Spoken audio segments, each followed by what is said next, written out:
running changes everything. I genuinely wanted to create an atmosphere that anyone could walk through our doors and they felt welcome. And when they said, I'm slow, I'm like, I'll be right back there with you and I will run in the back with you because I am slow too. You ran a marathon, whether it was 2 hours or 5 hours, like you still did it. And so that's kind of been my goal in my position with Fleet Feet as the operating partners to make sure that we create this very inclusive community, but also for my own life, like that building those relationships. And I thrive on seeing people accomplish their goals and do something hard and cross the finish line. I think that's probably the most inspiring thing you can watch is someone cross the finish line and accomplish something that they've been working so hard for. Running is a strange thing. Some people find it on the sidewalk at sunrise. Some find it deep in the mountains, chasing daylight.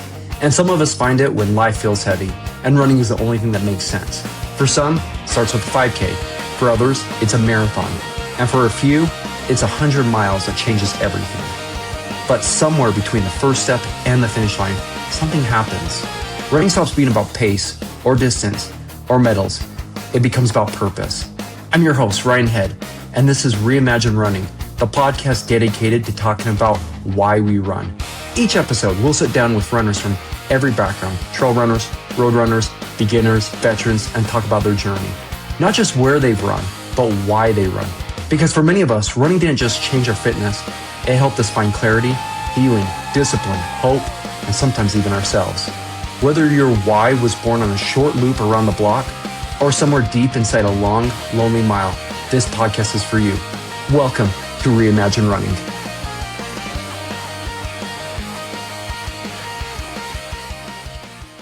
All right, everybody, welcome back to Reimagine Running, the podcast talking about why we run. All right, guys, this is an episode that has been requested by multiple people in the community up here in Utah. I'm excited. This is going to be a fun episode. I think not just for myself, but also for our guests and for all of you to listen to. Well, first off, why I wanted to bring them on is I've been very fortunate, especially when I was really early on in running, to get to know this individual. And they've played a big part in my running journey, as well as many others in this area.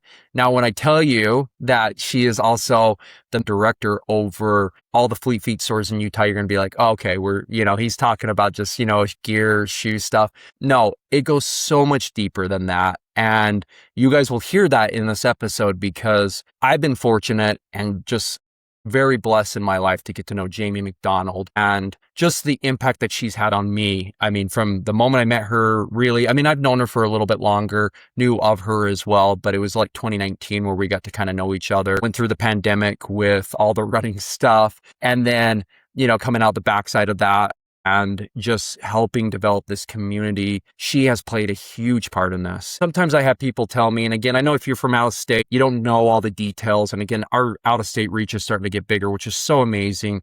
But we have a great following here in Utah. And so, a lot of people always say, well, Ryan, it's your running club that you've started. It really isn't.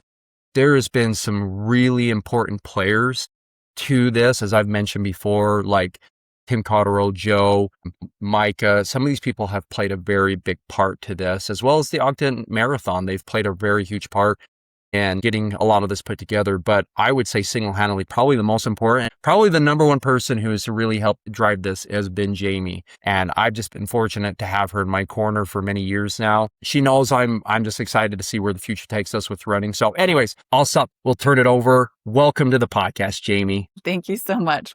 So many nice things you said. Yeah, well, it's all true. It's all true. Well, thank you. It's been, I was like thinking back when you were talking about when we first met. And I think when I was starting to get the running groups going back in, I've been doing this for so long. I really started in 2017 to try and get them. And it wasn't until I met you that we really found the ground and started running with it. Yeah, literally. No. Yeah, no, literally. I just remember one of our neighbors, Marin, if she ever listens to this, she was like, hey, we're hiring for like a runner. And I was like, what? And she's like, no, you just got to go talk to Jamie. This might work out for you. And thanks to her, it really blossomed into the relationship we've had and the, really starting the running club. And, we'll get to this, but the early days of the running club were really bad, like really pathetic. It was me and two friends. Like that was it. That's all that ever showed up. And, if you follow me on social media, you follow Fleet Feet, you'll see that we're routinely now getting 40, 50 people, sometimes 60, maybe even more people showing up. And it's just ballooned into this amazing community. So it's awesome. So awesome. Well, before we really dive into it with you, Jamie, as always, I was joking with Jamie at the start. I was like, maybe we should let you do the shout out. But if you guys have any needs, whether gear, nutrition, shoes, go see Jamie right here over at one of the stores or her wonderful people. They'll get you taken care of. Again, if you have any needs, if you have any coaching needs, we have rolled out a new program this year as well for all kinds of different distances. We're also the coaching program for the Ogden Marathon. If you have any needs with running, come see us. Even if it's walking, you're just looking for shoes for work, you're on your feet all day, come see us. We'll get you taken care of. They've got a foot scanner. Just come on in. They'll get that taken care of for you immediately. So anyways, Jamie, again, very honored to have you. This is going to be a great episode. I'm so excited. As I kick off every episode, it's kind of the twists I throw into this with everybody. And I'm sure you're like, Ryan, my life has been two different things for the last 20 years. But tell us something outside of running that you're passionate about. Obviously, it doesn't have to be running or running the running store. And I have an idea what probably the other one is, but I'll let you decide. What is something else you're passionate about in life outside of running? Outside of running, I mean, that's a good question. Good question. Dancing, dance, cheer. Actually, cheerleading is kind of how I got into this whole fiasco of running.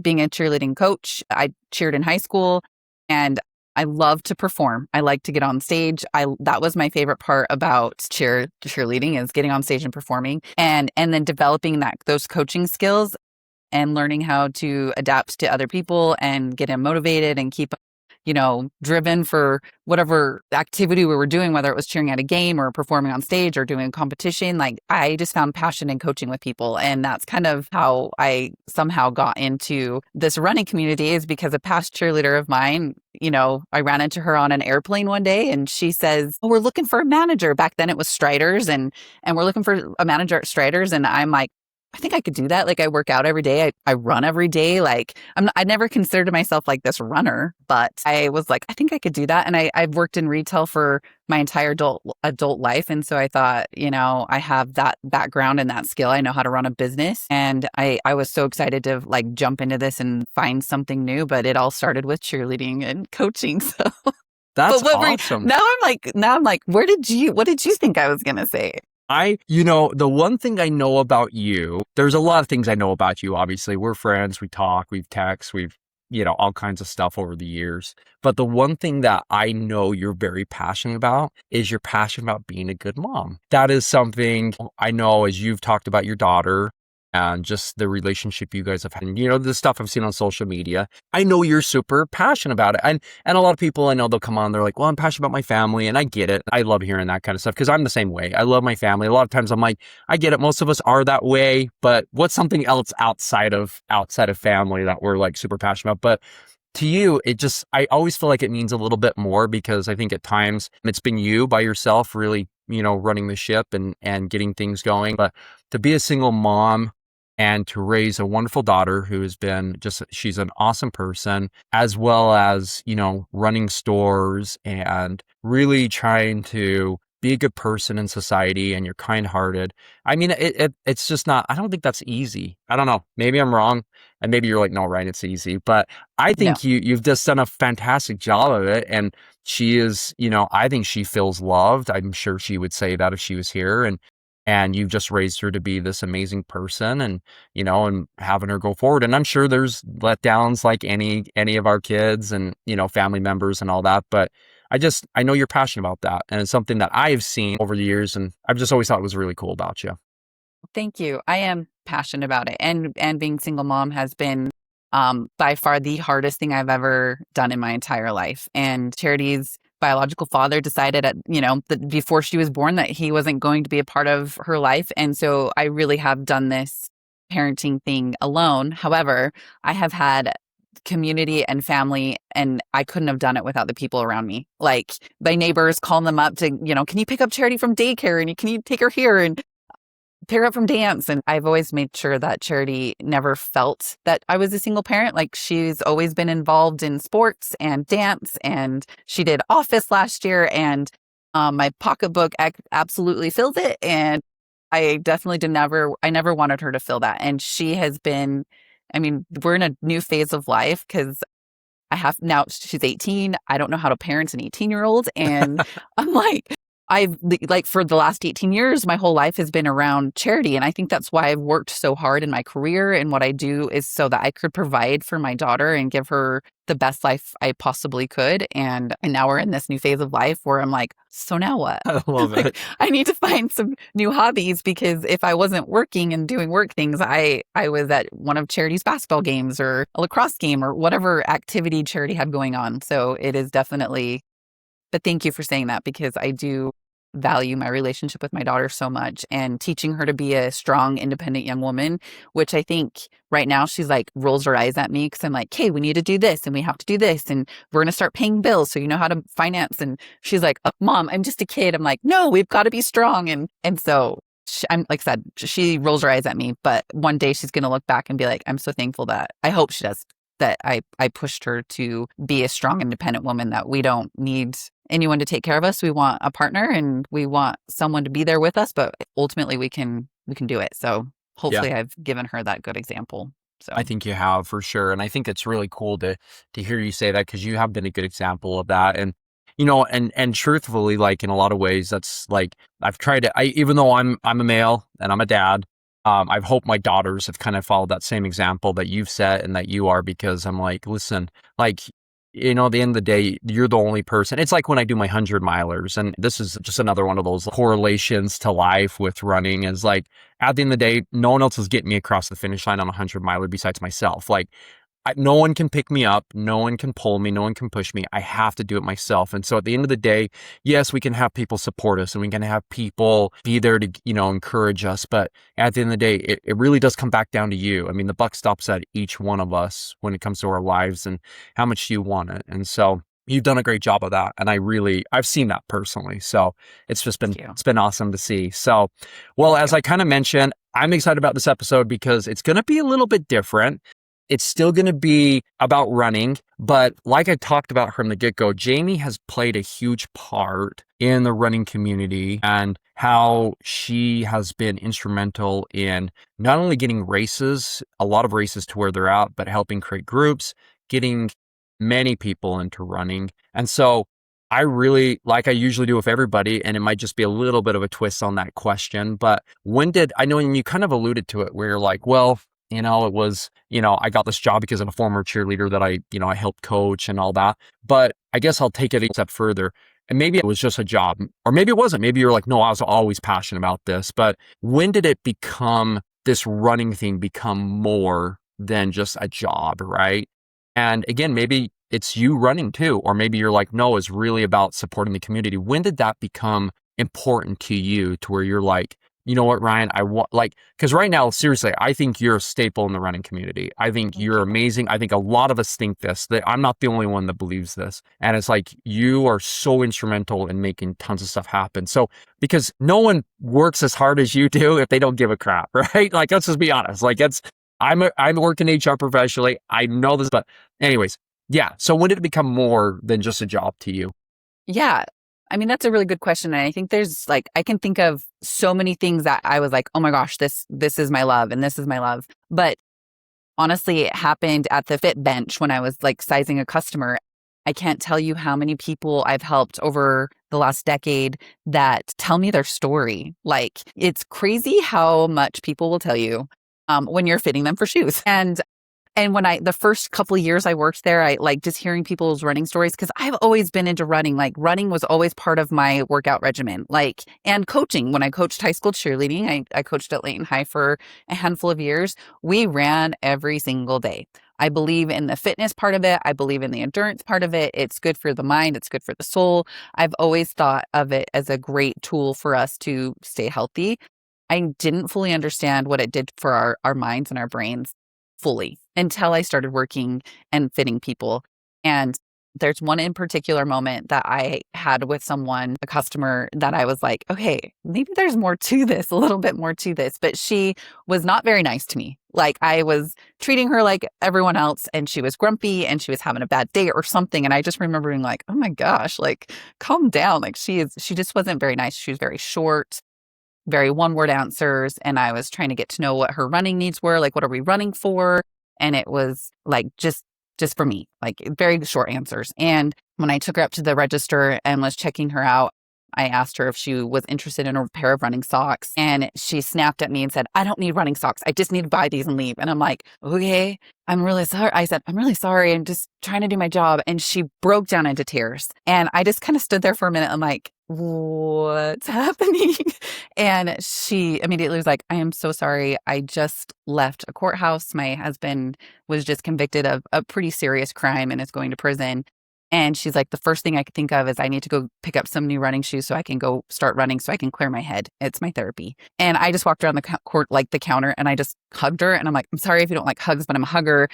And I'm so sorry that you're going through this. And I hope these running shoes help you, and I hope that they get you to where you go." And we ended up having this very nice conversation. I had just gotten divorced. And so I was going through some similar feelings, obviously not the same, but some feelings that we just needed to work through some things. And that's when I signed up for my first half marathon, because at this point I had not ran a half marathon in my life. So here's the second part of it. I ran every day. I worked out every day. I was in the best shape of my life. I went and I was like, didn't train for the half marathon. I'll be fine. This is great. Why not? We sponsored the Ogden Marathon. We had a free entry. I'll do it. It's fine. And by mile 5, I was like, "Oh my gosh, I'm going to die. This is awful." And I just remember this guy who was quite a large man, and watching him run. And that guy ran the whole time. And I remember thinking, because he would pass me and then I'd pass him and then he would pass me. And I kept thinking, dude, if that guy can do it, I'm in the best shape of my life. Are you kidding me? Like, I can do this. And we're not going to share my time for that because it was ridiculously slow. But it was at that moment that I'm like, people don't really realize how much training and endurance and mind set you need to run a race. And I got very emotional when I crossed the finish line because that was really hard. And I had no idea what was coming for me. And so that's where it kind of sparked to start these running groups, because I'm a very slow runner and I was always very afraid to go to running groups because I did not want to be the last person. And I'm like, I want to build something that everyone feels included and everyone wants to come. That is something I'm so passionate about. But there's so many factors that go into running that I really fell in love with it, because it's not just running to be fit. Fleet Feet uses a motto, running changes everything. And it genuinely changes everything. Your mindset, your heart, your community, your friendships. I've made so many relationships. I mean, our relationship, Ryan, was seriously built on the foundation of running. And the community that we've been able to build has been inspiring. And I genuinely wanted to create an atmosphere that anyone could walk through our doors and they felt welcome and they didn't feel excluded, and come to our running group. And when they said, "I'm slow," I'm like, "I'll be right back there with you. And I will run in the back with you because I am slow too." And it doesn't matter how fast you run a marathon. If you run a marathon, you ran a marathon, whether it was 2 hours or 5 hours, you still did it. And so that's kind of been my goal in my position with Fleet Feet as the operating partners, to make sure that we create this very inclusive community, but also for my own life, that building those relationships. And I thrive on seeing people accomplish their goals and do something hard and cross the finish line. I think that's probably the most inspiring thing you can watch, is someone cross the finish line and accomplish something that they've been working so hard for. Yeah. And yeah. Yeah. No, watching you cross the finish line at Wasatch 100 has to be one of my favorite experiences ever. I'm laughing. I actually appreciate she says this, but there's a reason why I'm laughing so hard. But anyways, go ahead. Sorry, Why are you laughing so hard? I'm laughing because that was the worst year ever. I felt so bad because I still remember it was funny that you say this. I don't even know why I'm tearing up about this. It just brings back because I'm only a few weeks out from Wasatch again. And so I've been just doing a lot of reflection on my life and just thinking about that race and just the impact that Wasatch has had on my life. And like you said, I'll dive into a lot of what you said here in just a second, but I want to touch on this Wasatch experience that you came to. So in 2024, and by no means am I ever expecting Jamie to be there. She's busy. She's got a daughter. She's a single parent. She's trying to run stores, not just a store, stores. So she's busy, but she made time out of her day and see me cross the finish line in 2024. And as I've talked about multiple times on this podcast, 2024 is my kidney stone year where I was sick. And I don't remember a lot after mile like 81. I don't really remember Rock Springs. I don't remember back when they had the statin aid station there at mile 88, 89. I remember getting top of the wall, but then I don't remember Decker. I don't remember any of these aid stations. And it's because I was so sick. I was like not in a good place. And I just still remember I come through the finish line and I can hear Jamie cheering for me as well as my mom. And they're the only two I heard. I couldn't hear anything else. Like I was just in another world. I just checked out, right?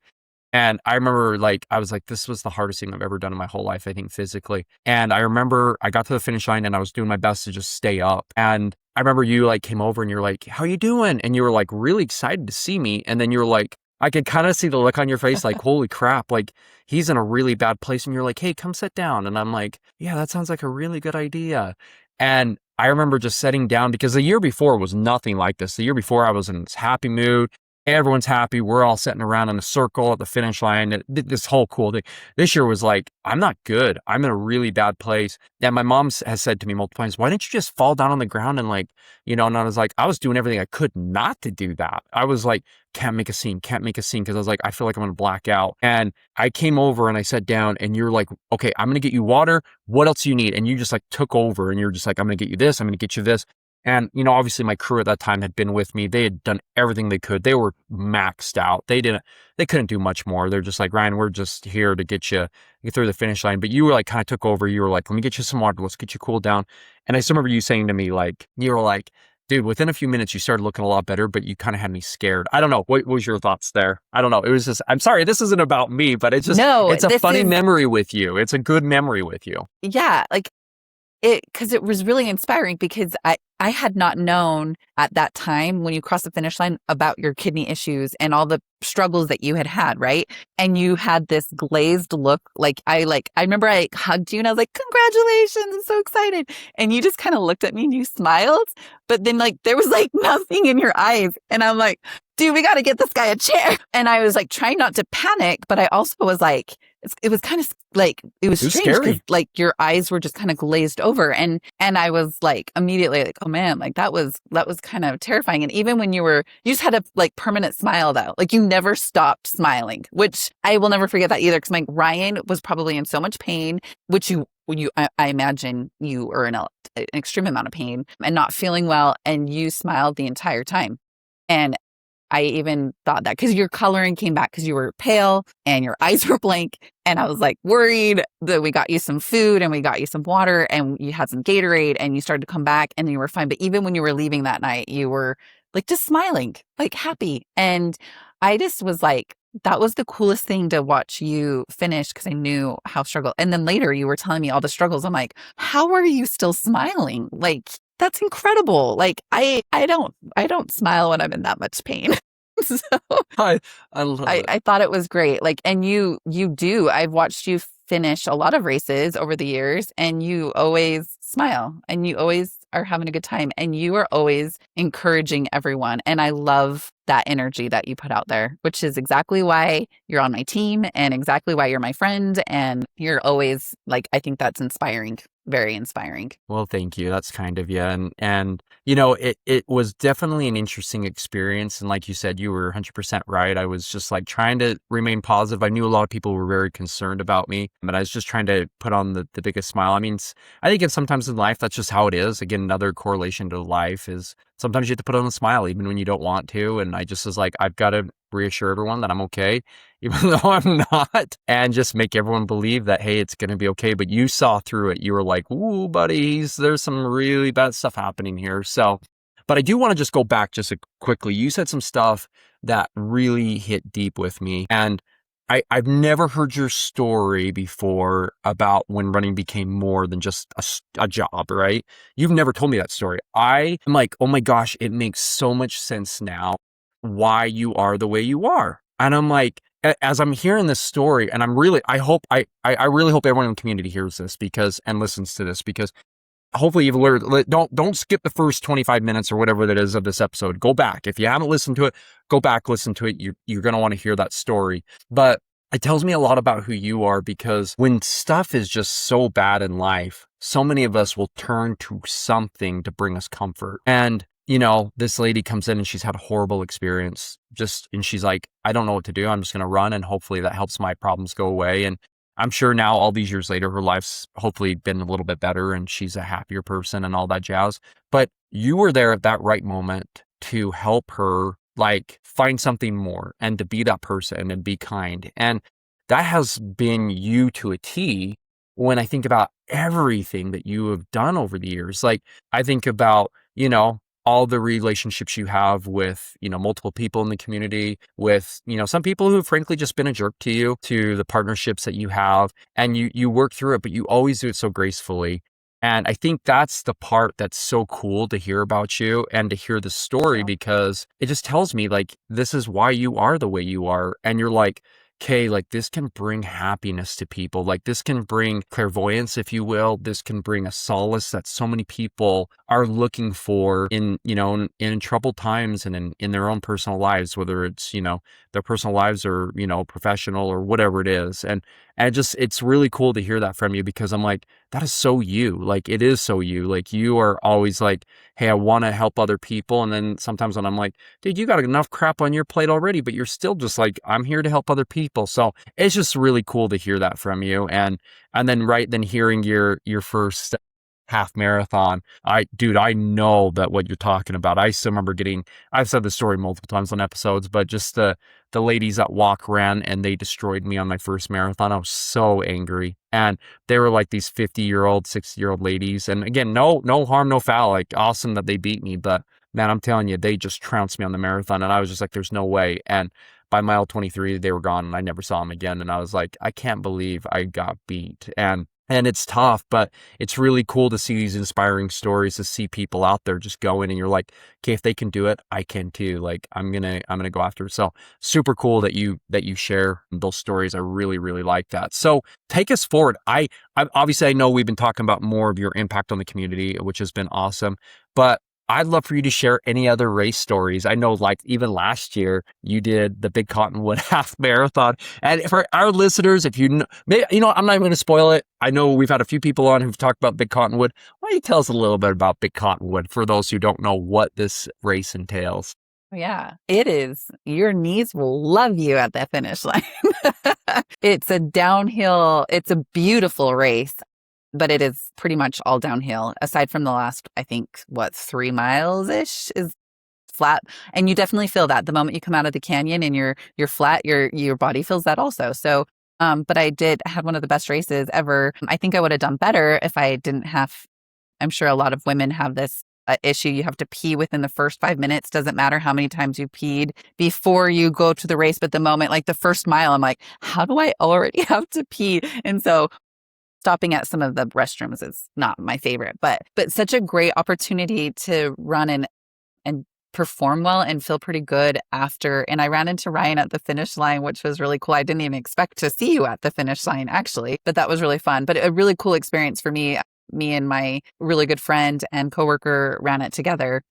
She left me within the first mile. Also, I'm like, let's do this together. And then she's like, zoop, and just left, which was great. But I had the opportunity to see so many people that I know from the running community, just on the course, which is so cool because I don't really get to run very many Utah races because I get to work most of them. And so that was really fun for me to be on course and experience the race with our community, with so many of our community. But I was super proud of how I finished, how I felt. And after working, I worked a full day of the expo the day prior. So I was on my feet all day, didn't eat very well, and had the best time. So that was a fun experience. That's awesome. I remember it was a week after the Wasatch 100, and I knew I was not going to be running many miles that weekend. I was like, if I do anything, it's going to be maybe 6, 7, 8 miles that Saturday. And I was like, you know what? I'm going to go down and just see all my friends. I think I'm just kind of guessing right now, but I think I had 5 or 6 friends running it. And so it was just really fun to come in, and I barely missed seeing Tim. And I think you had already been in for a while with your friend Jamie. And I was like, dang it, I like missed everybody. I'm like, I wanted to be here to see y'all come through. And I like missed it barely. And it was all because I went to the old finish line of the big Cottonwood and I was so mad at myself. And I was like, dude, you should have checked the maps. This is what you get for not preparing ahead of time. Anyways, but it was cool to be there to see you come through.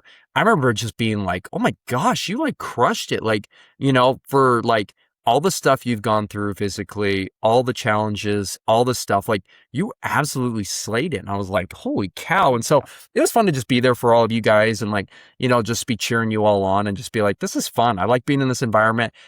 I'm not going to lie. I kind of get like how you feel about being at the finish line for me at Wasatch. Like I always want to be the one racing on race day, but man, it's kind of nice when you're just like, I'm just here to see y'all come to the finish line. I'm not running today. Like I just get to see all of you and just cheer you on. And there was something really nice about that when I think back about that. So one question I have for you. So you said it was at your best half marathon time you've ever had? It was. Yes. What was something you did in your training block or just in general that you felt like helped you be successful on that race, whether that's your nutrition? Well, you kind of already alluded to nutrition wasn't the best before, but whether that was, the runs you were doing, whether it was strength training, whatever it is, what would you say was something that really helped you achieve your best time that you've ever had in a half marathon? Well, I had a goal set in mind.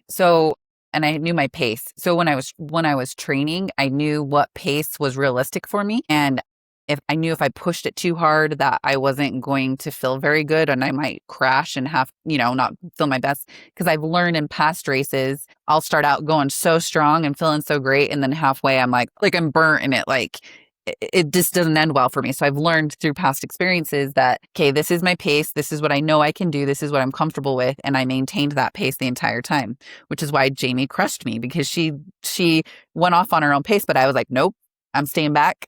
I know that this is doable for me. Like I know that this is what I can do. And if I push a little bit more, that's fine. But I like set myself that goal.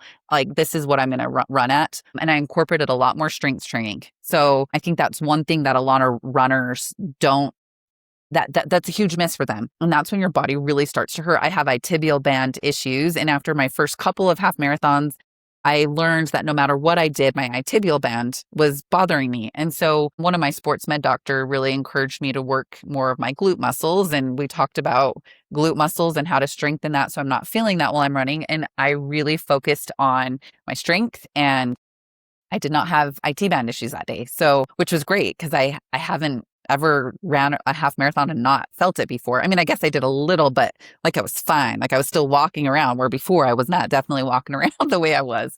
So, but really, I think the biggest thing I could encourage everyone to do is to make sure that you have a goal in mind and make sure that you practice that goal and like make sure that it is something that is attainable for you. And if you do better, then great. And I did better than I thought I was going to do. But I knew that if I maintain this pace, I can maintain this pace the entire way. And I knew I was going to be okay. And I trained for it. People, there you go. How many times have you heard these exact same things throughout this whole season? Perfect advice, great advice from another runner, from another coach, from, our running leader here in the state. I 100% agree. First and foremost, strength training. I don't want to give it away because, you talked about it. Obviously, I've had IT band issues as well. I know how to fix it. What did you do to help fix that? Because I've had the same problem multiple times in my running career. And I guarantee there is someone listening to this right now that has IT band. And if you don't know what it is a tendon, if you will, that runs on the outside of your leg. Both legs have them, right? And it can be so painful. If you've never experienced it, if you're like, oh, I don't know if that's IT band, it's not IT band, I promise you. But if you've experienced IT band, it's painful. It hurts. Like, I don't even know how to explain it. It's the only time in my running life I've ever had to be shut down. Like, I'm like, I cannot run. Like, trust me, I've ran through sprained ankles. I have ran through kidney stones. I've ran through wasp stings. I've done everything. Nothing scares me. But IT band, that did shut me down. And I had to go to a physical therapist on that one. But yeah, what have you done to prevent that from happening? Because it is super important. Yeah, a lot of squats and lunges. So really focusing on your glute muscles.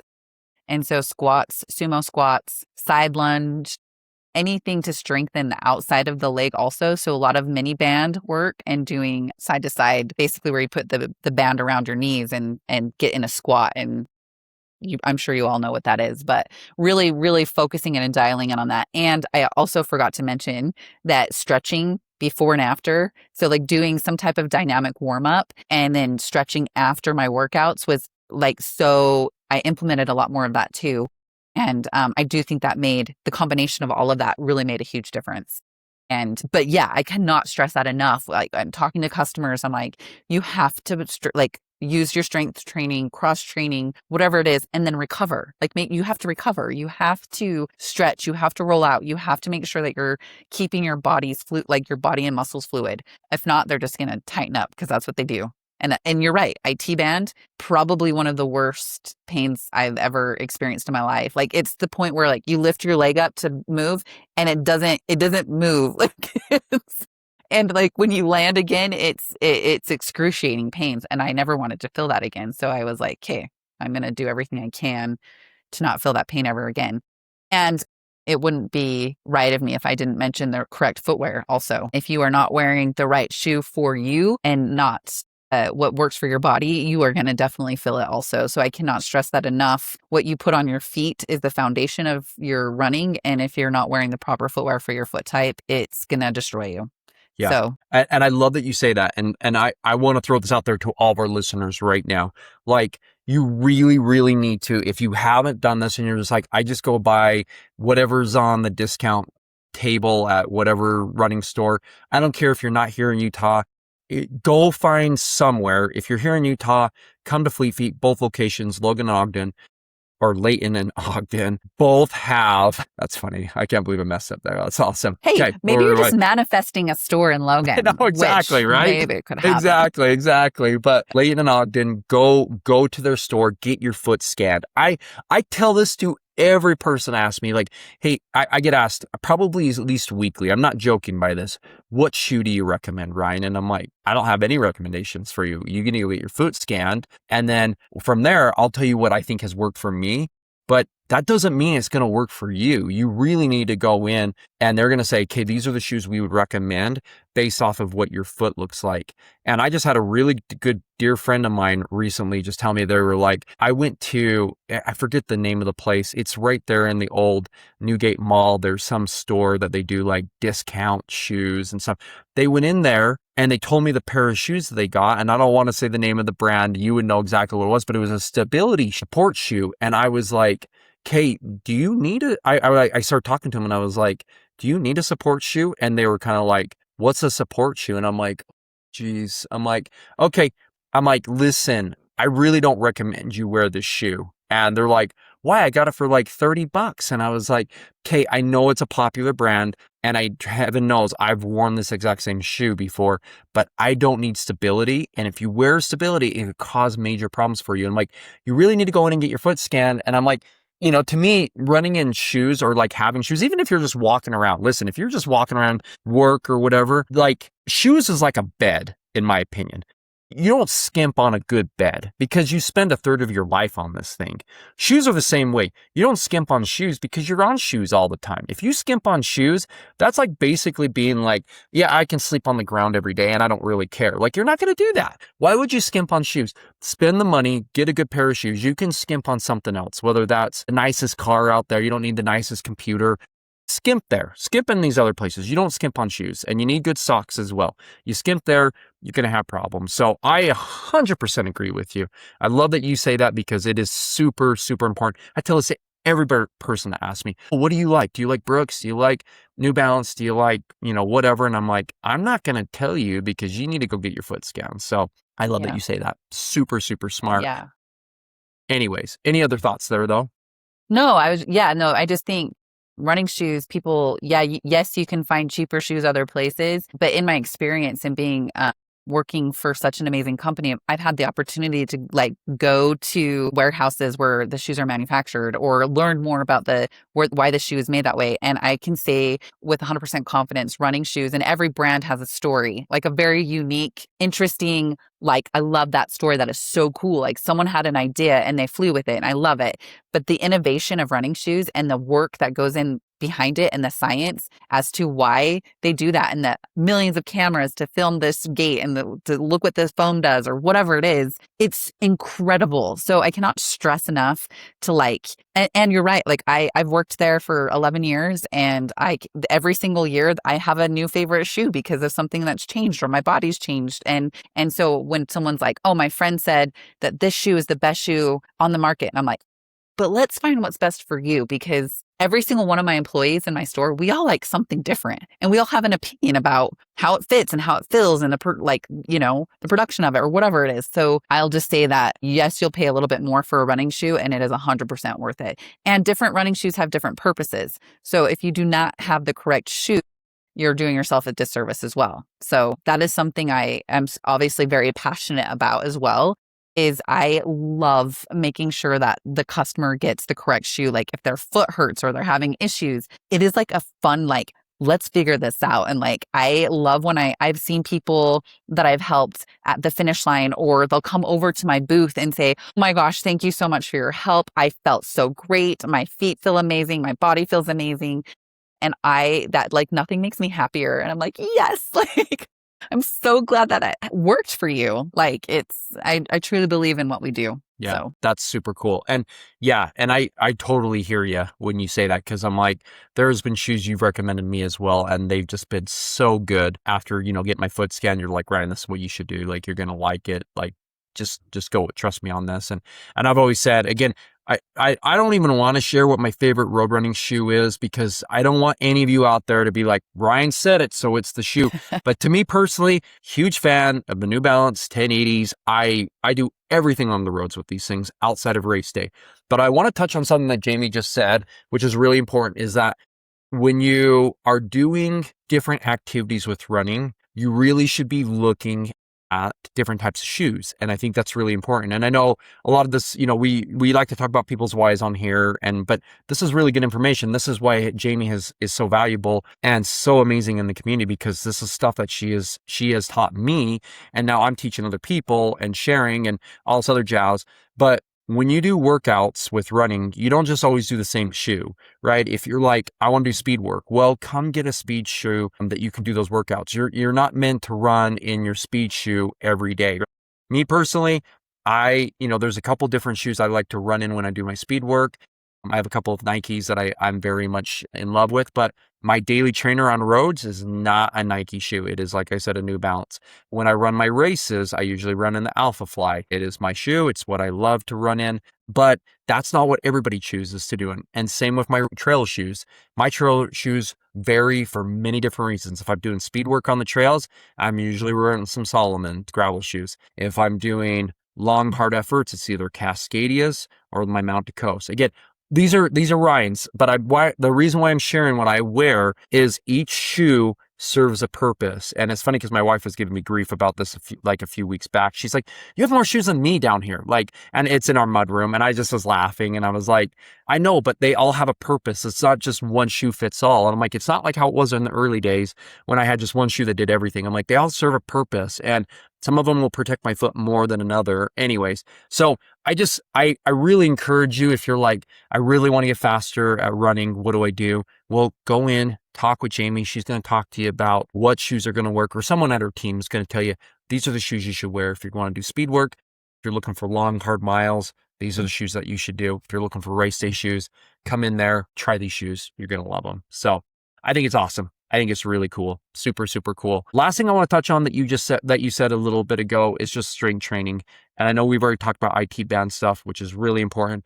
I just want to say what you're saying. This training block has been really important for me to do more strength training. It is crucial. You guys have heard me talk about it multiple times in the past. I'll say it again. Running is fun. I get it. I don't want to be in the gym. I hate being in the gym. I feel like a fish out of water every time. I'm like, I'm such a runner and I feel stupid being here.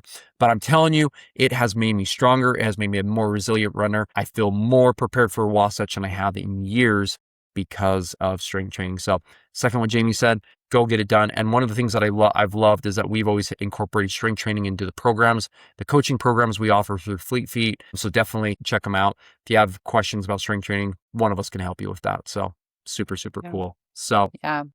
Awesome. Well, I want to move into a different part of our episode, and it's really kind of the fun part for me because it talks about your why and why you do all this. And you've kind of been alluding to it, which has been fun. I mean, you've obviously told it through multiple experiences, but why do you run? Why do you continue to do all of this stuff? Why are you so passionate about it? Because, right, like I'm sure you've been doing retail.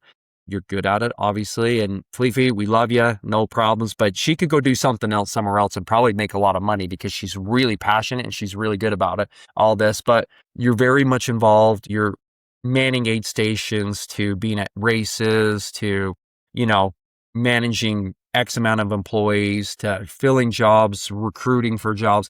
I mean, the list goes on. And this is just running. This is just a running store. We're not talking about her personal training. This isn't not talking about her personal life at all. This is all that. But why do you do all this, Jamie? Why is it so important to you that all this plays a part in your life? I absolutely love the community and people. I love the people. I am doing my job because of the people.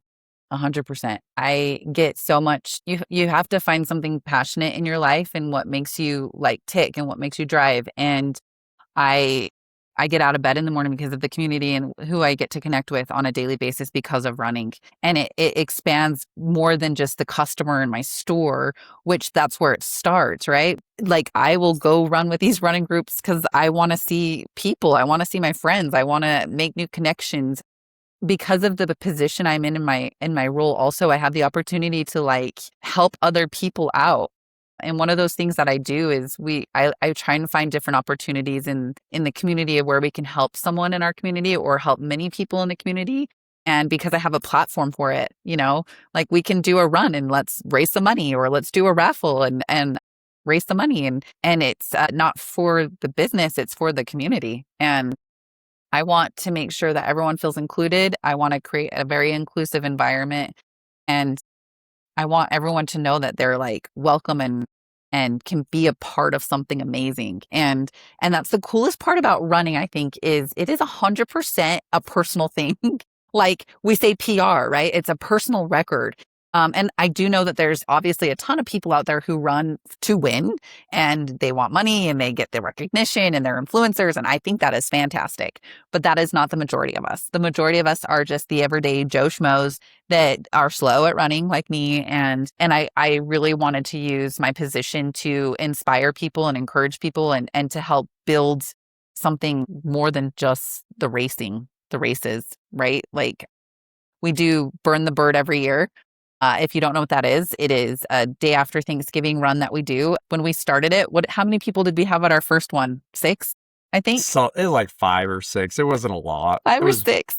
yeah. It was so bad.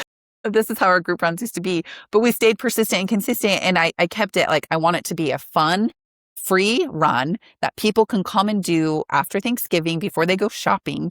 And it's not timed. It's you just come, enjoy it with your family, come to the store after. You can shop if you want, get a treat. And then we do a raffle for everyone that comes. And you can buy additional raffle tickets. And 100% of those proceeds go to someone in our community to help them. And so that's our Christmas tree. Instead of doing like a Toys for Tot or like a sub for Santa, that is what we do for our business. But it's also, I have the ability to do that with the platform that I have. And so it really is like, I touched on it earlier, like learning people's why is like creates a why for me. And something that came to mind too, or like when I'm struggling in a race and I'm doing something hard, I really do think about the people who inspire me and the people that keep me motivated. I'm like, if that guy can do it, if Ryan can do this, I can do this. Like I've actually said that in my head so many times, like Ryan runs like 100-mile races and he perseveres through bee stings and like all these things. Like I really do think that is inspiring too. And I've had the opportunity to learn so many people's stories throughout the years of their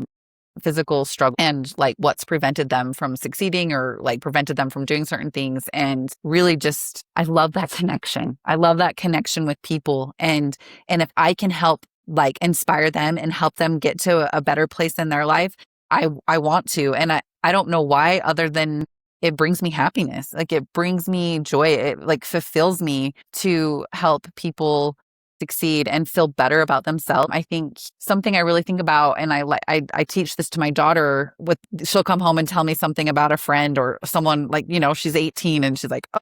And the iceberg theory, like, we only see the tip of the iceberg in someone's life. And my own experience, I've struggled a lot over the handful of years with some health problems and surgeries and relationship issues. And sometimes I'm like, no one knows what I'm going through. Just to be able to show up somewhere and feel included and feel like I'm part of something, that really inspires me. And it's because I know what I've gone through and what I struggle with. I know for a fact that everyone else is going through something and struggling with something. And I think if we can create collectively an environment where everyone feels like they have a place to belong and can do something amazing with their lives, like, and I think you and I've talked about that so many times with our running group, is we just try to include everybody. And it doesn't matter if you're a 6-minute pace or a 15-minute pace. We want you there. Like, we want to see you there. And recently we're doing a training program right now. It's a beginner 5K training program. And I have coaches. I don't have to go to the runs, but I've chosen to go to every single one because the people I'm like connecting with, it's inspiring. They've never ran before. A handful of them have never run in their lives. And they saw it, and like just running with them and like kind of pushing them, like, okay, let's do a little more, like, let's go more. And I got a text message last week from one of them that said, thank you so much for like pushing me. I PR'd tonight. I've never PR'd in my life. And it was just a little training run. I think we just did under 3 miles.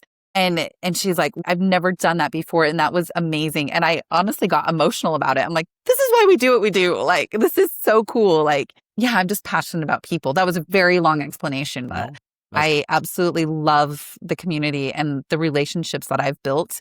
A lot of my friends today, I've met through the running group and met through some type of running and, atmosphere. And it's so fun to see different people. I see this family. We sponsor and support the Skyline Trail Race. And I see this one particular family every single year. And I don't see them any other time really, except for this race. And it's so fun because over the last handful of years, it's like, hey, you, and we just like have this little cool catch up. And then I'm at the aid station and they come and we're high-fiving and we're hugging and we're cheering. And it's like the funnest thing ever. And we're just like friends, but like just running friends. Like, it's just cool. Like, it really does give me purpose. And I truly thrive on that community aspect and hoping to inspire people who may have not ever wanted to be a part of it, to be a part of it.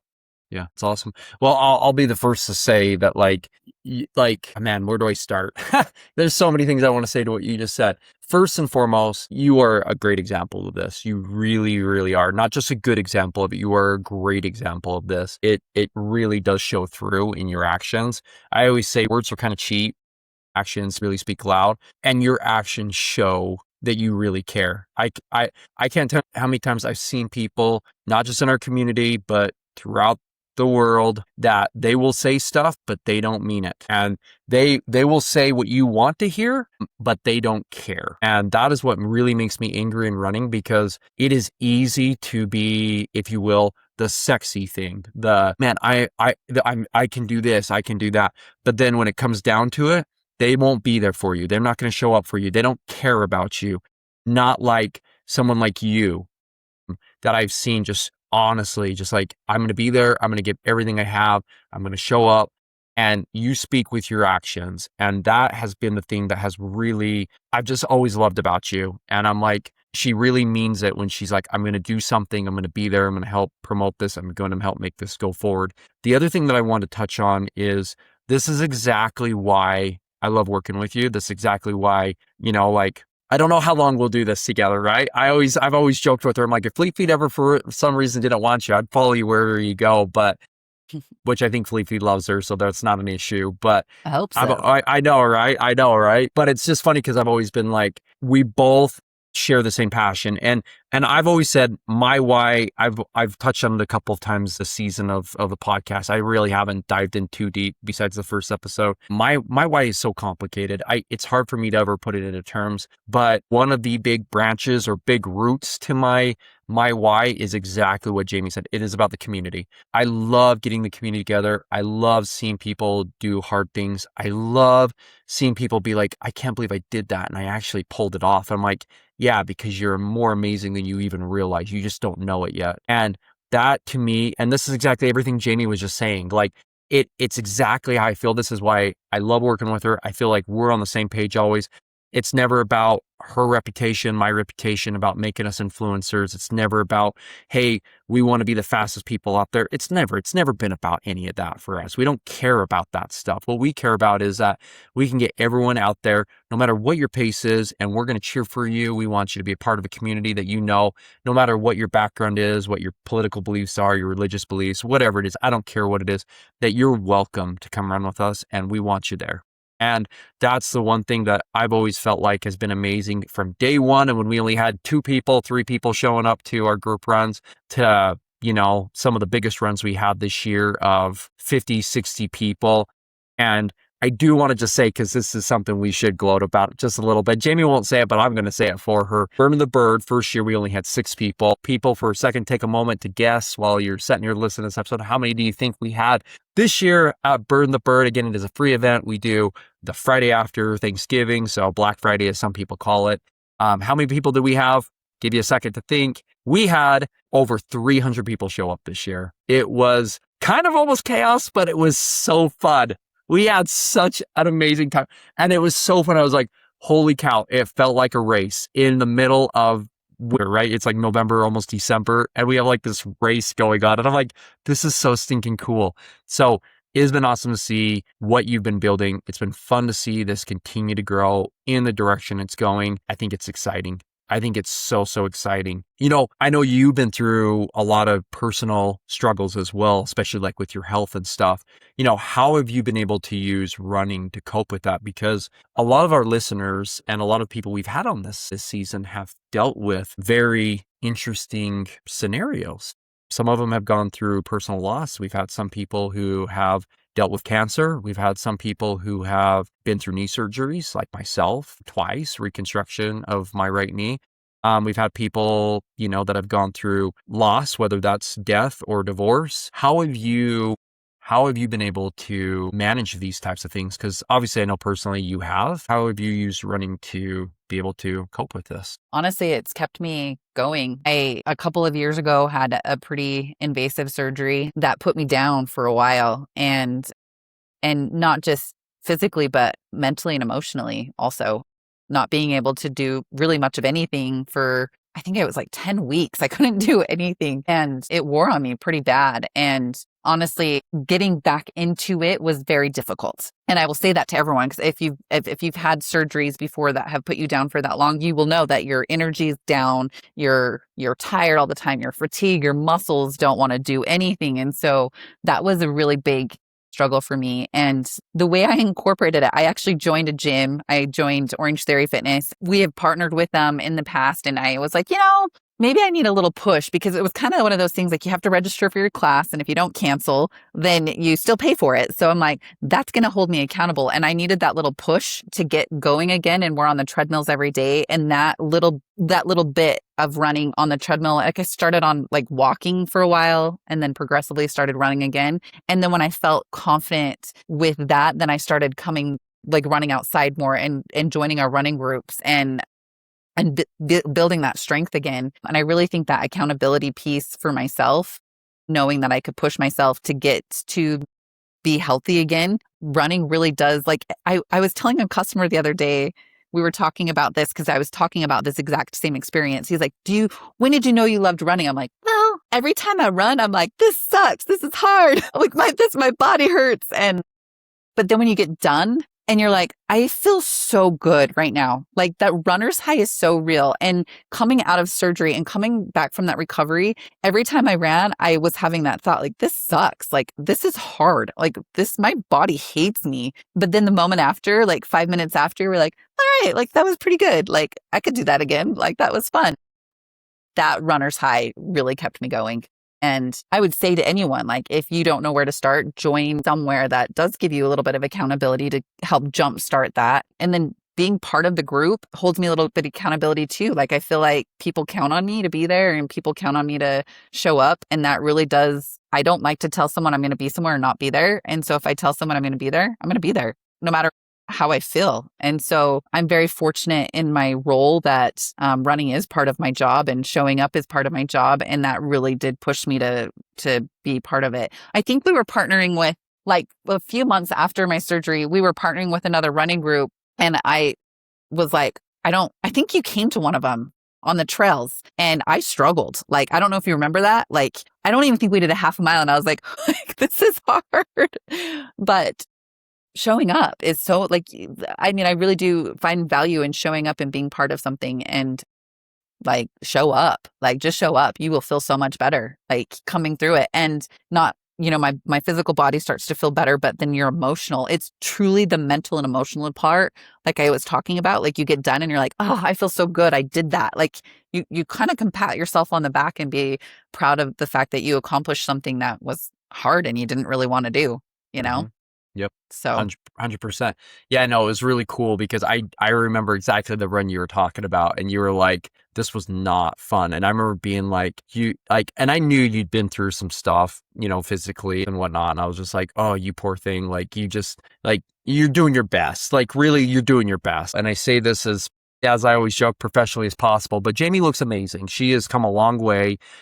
I can tell she has, and she looks great, and continues to push it. And it's funny because I have to mention this story. Part of the training program this past year, or the past couple of years, is we've had Orange Ferry a part of what we do for the Ogden Marathon.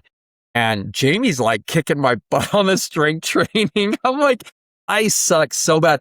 And that was when it really hit me, because I wasn't doing much strength training before the Scout Mountain 100, which I did in June. But then, like, I remember just in like April, like March and April, we're doing these Orange Ferry sessions. And I'm like, I mean, we're not doing a lot of weight. I wasn't. And I'm like, I'm doing awful. And you like have perfect form. You're over there just like boom, boom, boom. And I'm like, I look pathetic in comparison. And I'm like, I look so stupid right now. And I remember being like, once I get past Scout Mountain, I'm getting back in the gym, and I have. And again, this is another one of those things where, like, you were an inspiration to me. I was like, I got to be like her because I suck so bad, and I need to like figure out my crap, because I know the strength training can go a long way if I'm actually doing it. So, anyways, you were a good example to me there, and just amazing. So I appreciate your example with me there. So awesome. Well, Jamie, this has been so fun to have you on here. You really are just an inspiration to so many of us. You're someone who I think so many of us in the community look up to, and we just appreciate you. Before we end every episode, I like to do what I call the lightning round questions. Are you open to that? Yeah, let's do it. Sure. You're like, heck yeah. They're fun. I like them just because, you can give a one-word answer, or you can give an explanation to it, whatever you want, but they're just kind of fun. They're just random questions. We're going to retire these questions after the season. As I've been saying in other episodes, we're coming to the end of the season. We're going to take a few months off. Mostly because my wife will be very grateful that I take a few months off and I get to spend a little time with the family. I've loved the podcast. This podcast will be coming back for a season 2, and we'll continue to innovate and come up with new ways to do stuff. But these lightning round questions will be used for the rest of the season, and then we've got some new ones for the next season. So, alrighty, here we go. First question: favorite race distance? 5K. Let's go. I like that. I like that. Yeah, 5K. I like that. That's cool. No, that's good. It's funny. You always hear different responses. Why do you like the 5K? Because it's easy. It's just because you're still getting a race done. You can still cross the finish line, and you're like, okay, I did 3 miles. That's great. Nice. Oh, that's fair. That's fair. I honestly, I won't lie. After the Winter Racing Series this year, when we did the 5K, part of me was like, I need to get back into like speed. And then I was like, no, I like trails too much. But it was really fun. It was really fun. I'm not going to lie. It was actually a blast to run a 5K and go hard for it. So, okay, next question. Road or trails? Ooh, both. I don't know. Trail. I like trails. It's a lot more engaging. Engaging. Like, you have to pay a lot more attention to where your foot's going. So you could do like 6 miles and you're like, we've already done 6 miles. Cool. Like Mhm. it's a lot more engaging. Yeah. That's awesome. There you go, Tim. Another person for the trails, sucker. Anyways, he's I mean, he likes trails. Like, don't get me wrong. He's always like, Ryan, you tell people I don't like. I'm like, I know he likes trails. He actually really does. He just is very focused on roads. But yeah, I think we've had more people say trails this season, which has been awesome. So cool. Okay, next one. Morning or evening runs? Morning. Heck yeah. Hands Heck down yeah. morning. Yes. I'm the same way. I think most people we've had a few evenings, but most people love a good morning run. I mean, for me, I don't drink coffee. I have in my life. I don't like the taste of it. That's just me personally. That is my morning coffee. It is what gets me going. Like you said, the endorphin rush is, I love that. I like for 2 to 3 hours after a run, I'm like, man, I'm on cloud 9. Like life is good. So I'm a morning runner for sure as well. So Starts the day. Like if I don't get it in the morning, like I feel like a zombie all day. So it yep, really does jumpstart your day. Yeah. totally agree with you. Okay. Favorite post run or post race meal? Hamburger and French fries is Let's probably go. like I crave with it has to have bacon too. A bacon I burger. do not blame you with the bacon part. I used to not be a fan of bacon on hamburgers. I don't know why. And then I don't know, like 3 or 4 years ago, I just like started doing it like a lot. And I was like, dude, this is so good. I don't know why I hated it, but that's awesome. I think your response is, yeah, I think most people have come on and said hamburger and fries as well. So it's awesome. I'm like, that is like the most consistent response I've got. I've had a lot of like pizza and other things, but a good hamburger and fries post race is like definitely the Oh, yeah. winner. So Oh, yeah. awesome. Okay. On a run, music, podcasts, or silence? Silent. Wow. Okay. Wow. I Silence. know. I know. Huh. Someone just gave me crap about that the other night when we were running. They're like, you don't use music. And I'm like, I like to hear what's happening around me. I don't know. I'm impressed. I'm impressed. Like, I won't lie, on my 100 milers, I do no music as well. I love to just be listening to the surroundings. I always try to have like the mindset of like, be present, be in the moment, enjoy it. But I'm not gonna lie, if I'm ever doing like a road run or a road marathon or my daily training, I have to have music. I'm like, I can't do this without music. So, Makes but sense. well, I do have to ask one follow-up question this because I know everyone's like, Ryan, when are you going to get us our playlist? I meant to do a Reimagine Running playlist because we still ask a song from every person. If you were going to listen to a song that's like a hype song, maybe it's one that you maybe listen to if you go to the gym or something, what would be a song that we could throw on the playlist for podcast? Easy, because I say this every time. The Eye of the Tiger. Because Eye of the it's Tiger. the beat, you can run to it. Like you got the good beat to it. I'm a dancer. You grew up dancing, so I'm like, I can run to this. Yeah, Anything it has a good beat. that's And awesome. I love that song. Like if you haven't actually really listened to the lyrics, it's an incredible song That's and awesome. very inspiring and motivating. So yeah, You Eye of know, the Tiger. funny enough, you would think that we would have heard that response by now this season. We have never had someone say that song. So we've had like people say "Don't Stop Believing" by Journey and some of the cliche songs, but yeah, that one no. So that's awesome. Thanks for adding that. We'll get that one added on there for sure to the playlist. So awesome. Okay, last question I'll throw at you, and then we will wrap it up. What would you say to someone who may have lost their why? And this could be with running or this could be in life. What would you say to somebody who has lost their why? This has been a fun question to throw at people. I mostly ask it because I think every one of us at one time or another, whether it's with running or in life, we have lost our why. What would you say to somebody that has lost their why? Get lost in service. Find a way to serve someone and help someone, and it will create a why for you. That's amazing. Wow. People, there you go. Probably the best response of the whole season. I 100% agree. Whenever I have felt bad, if I serve someone else, it honestly makes me feel so good about myself. And yeah, sometimes you just got to forget about yourself and go to work and help other people. So that's awesome.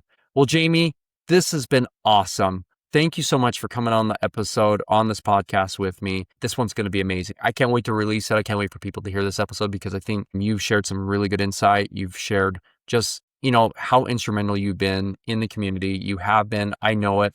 I've seen it. I'm just grateful to know you. I'm grateful for you as a friend.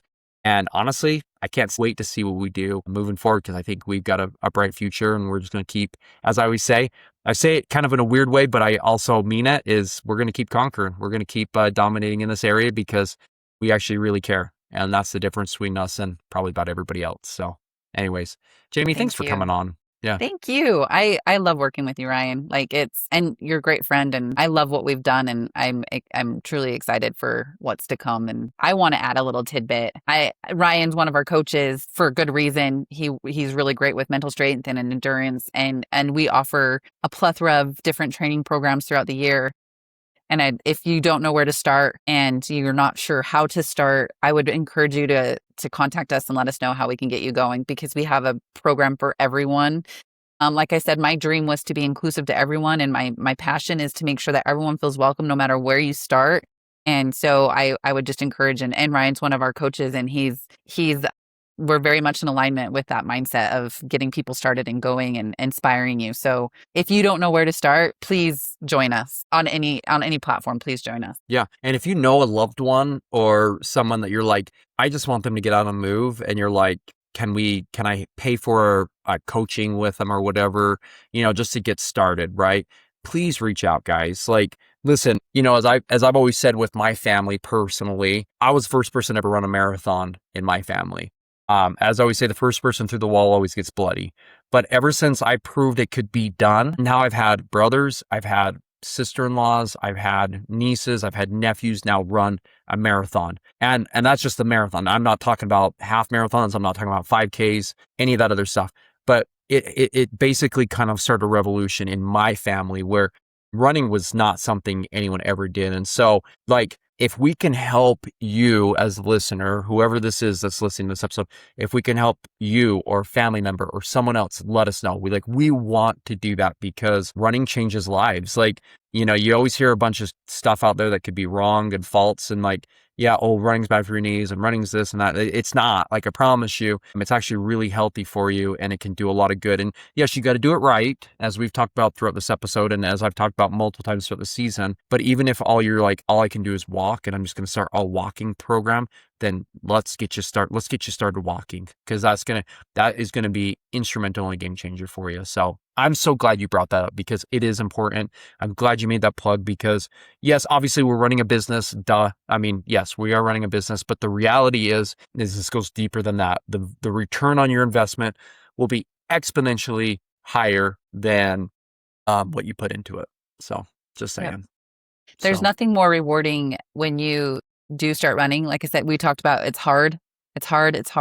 And then the next run, I went a little longer and it was a little easier. And the next run, it was a little bit easier. And there's nothing more rewarding of like becoming a stronger individual runner. And like I said, that runner's high is real, like so accomplished. So yeah. Yeah, you're 100% right. And, just like you said, you're like, Ryan's just mentally strong. It is because of running I'm mentally strong. I promise. It's not because of anything else. It's because I've proven to myself over and over and over that I can do hard things. And I learned that through running. And now I just incorporate that in other aspects of my life. So anyways, just awesome. So, well, cool. Well, Jamie, thank you so much. Thanks for coming on. This has been a great episode. I can't wait to release it. And let our viewers and our listeners hear your words of wisdom because there's a lot of them here. So, thank you. That was awesome. Hey, runner! Thanks for hanging out with me today on Reimagine Running. I'm grateful you're here and a part of this great podcast. I just want to remind you, if you ever feel stuck, unsure, or just want someone in your corner, I do offer coaching for runners at any distance. Whether you're starting out with the 5K or you're chasing some crazy big goals and dreams like the marathon or the 100-miler, I'd love to help you. Please reach out and I'd be happy to set up a time to go over options and plans and goals with you. Well, until next time, take care of yourself, trust the process, stay disciplined, and keep chasing that why.